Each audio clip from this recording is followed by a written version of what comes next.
ang simbahan ni Jesucristo ng mga banal sa huling araw. Sa ilalim ng pamamahala ng unang Panguluhan at ng kapulungan ng 12, ay itinatanghal ang unang pangitain, ang pagdalaw ng Ama at ng Anak kay Joseph Smith.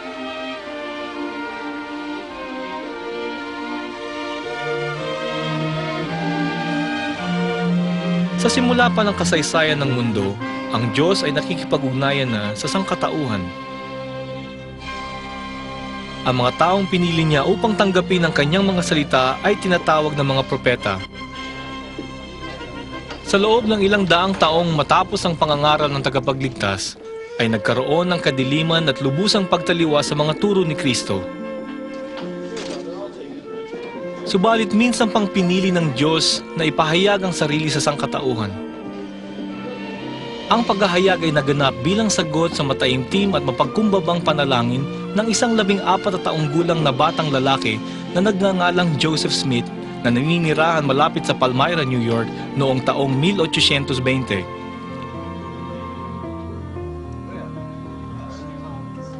Ito ang kasaysayan ng pagdalaw ng Diyos Ama at ni Jesucristo sa batang propeta na si Joseph.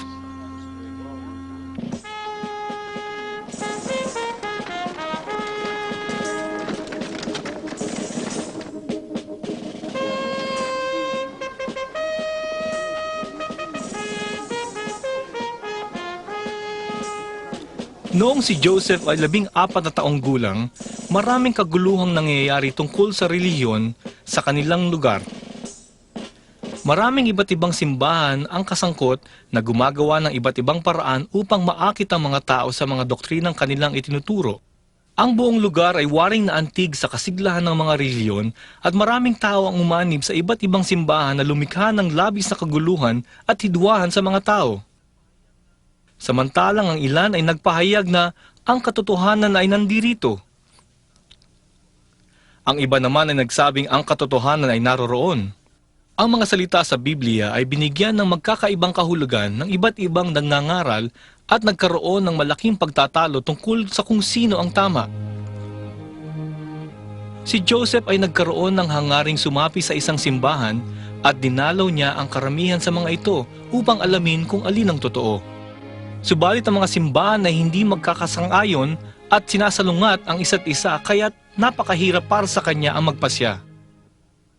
Sa panahong ito ng malaking kaguluhan, si Joseph ay nag-isip ng malalim tungkol sa relihiyon. At ang kanyang isipan ay nagulo sa pagsasaalang-alang na hindi maaaring tama ang lahat ng simbahan sa dahilang ang mga itinuturo nila ay pawang magkakaiba. Hindi maaaring ang Diyos ang may kinalaman sa ganitong kaguluhan. Nagpasya si Joseph na siyasatin ng husto ang paksa. Pinag-aralan niya ang Biblia at nagtaka kung bakit ang mga simbahan ay lubhang magkakaiba sa kanilang itinuturo. Kung ang Biblia ay naglalaman ng katotohanan, bakit ang paliwanag ng mga nagtuturo sa isang banal na salita ay magkakaiba? At kung mayroong isang Panginoon at isang pananampalataya at isang uri ng pagbibinyag tulad ng nasasaad sa banal na kasulatan, gayon bakit maraming magkakaibang simbahan? Napakarami ng nangyayaring kaguluhan at alitan sa iba't ibang simbahan, kaya't napakahirap para sa isang taong kasing bata at salat sa pinag-aralan na tulad ni Joseph Smith ang magpasya kung sino ang tama at sino ang mali.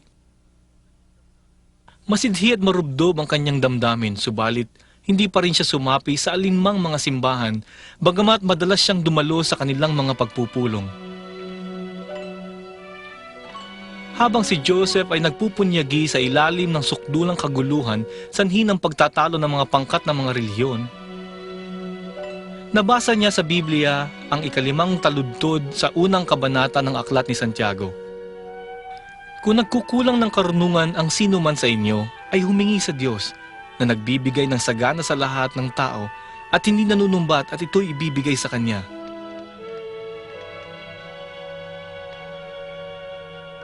Hindi kailanman na ang alinmang bahagi ng banal na kasulatan ay higit na mabisang umantig sa isang tao ng tulad ng nagawa nito kay Joseph sa mga sandaling iyon. Waribay nanuot ito ng buong tindi at marubdob na damdamin sa kaibuturan ng kanyang puso.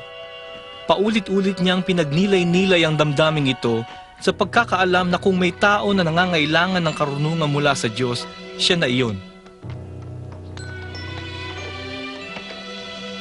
Kung nagkukulang ng karunungan ng sino man sa inyo ay humingi sa Diyos, subalit humingi ng may pananalig, walang anumang pag-alinlangan. Kaipalay may pananampalataya. Humingi sa Diyos ng may lubos na pananampalataya, iyan ang nararapat niyang gawin.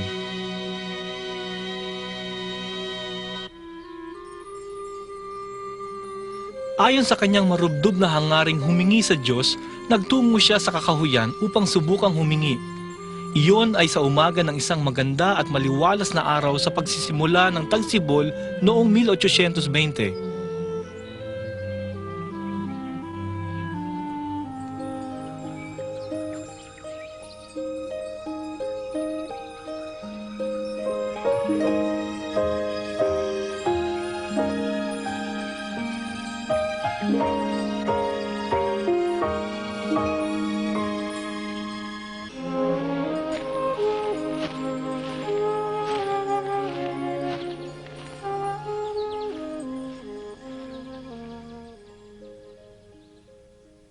Nang siya'y makarating sa puok na una niyang pinagpasyahang puntahan at makapagmasid sa kanyang kapaligiran na mapag-alamang siya'y nag-iisa, siya ay lumuhod at sinimulan niyang ipahayag ang nilalaman ng kanyang puso sa Diyos. Bahagya pa lamang siyang nakapagsisimula nang siya ay lukuban ng isang kapangyarihan na lubusang gumapi sa kanya.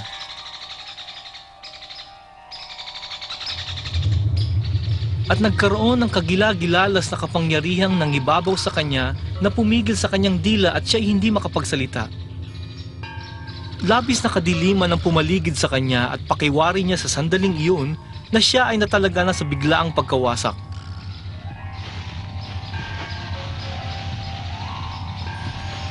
At sa mga sandaling iyon nang si Joseph ay nakahanda ng masadlak sa kawalang pag-asa at ipaubaya na ang sarili sa pagkawasak,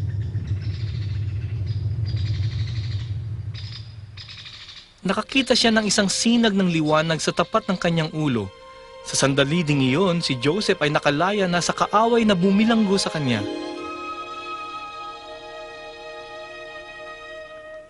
Dahan-dahang bumaba ang liwanag hanggang ito ay matuon sa kanya.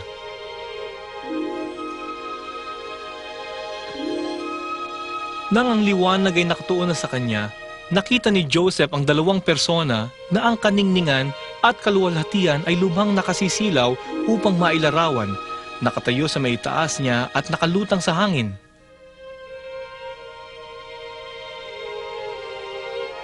Ang isa ay nagsalita kay Joseph, tinawag siya sa pangalan at habang itinuturo ang isa ay nagsabi, "Ito ang pinakamamahal kong anak, pakinggan mo siya."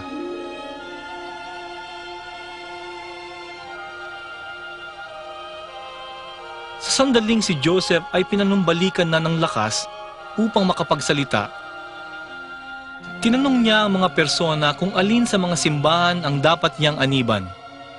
Sinabihan siya na huwag aanib sa alinman sapagkat lahat sila ay mali at walang isa man sa kanila ang kinilala ng Diyos na kanyang simbahan at kaharian.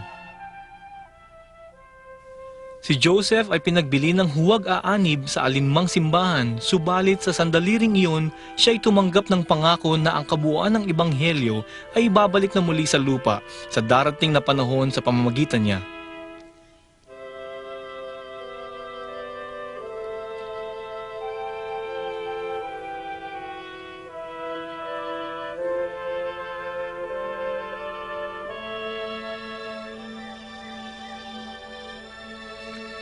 Tunay ngang nakakita ng liwanag si Joseph at sa gitna ng liwanag ay nakita niya ang dalawang persona at katotohanang sila ay nakipag-usap sa kanya. At bagamat siya'y kinamuhian na pinag-uusig sa kapagsasabing siya'y nagkaroon ng pangitain, gayon pa man, yun ay totoo. Alam niya ito at batid niya na alam ito ng Diyos at hindi niya ito matatatwa. Minsan pa ang Panginoon ay nagsalita sa isang propeta. Nagsalita siya kay Joseph kagaya rin ng pagsasalita niya kay Adan, Abraham, Moises, Pablo at iba pa.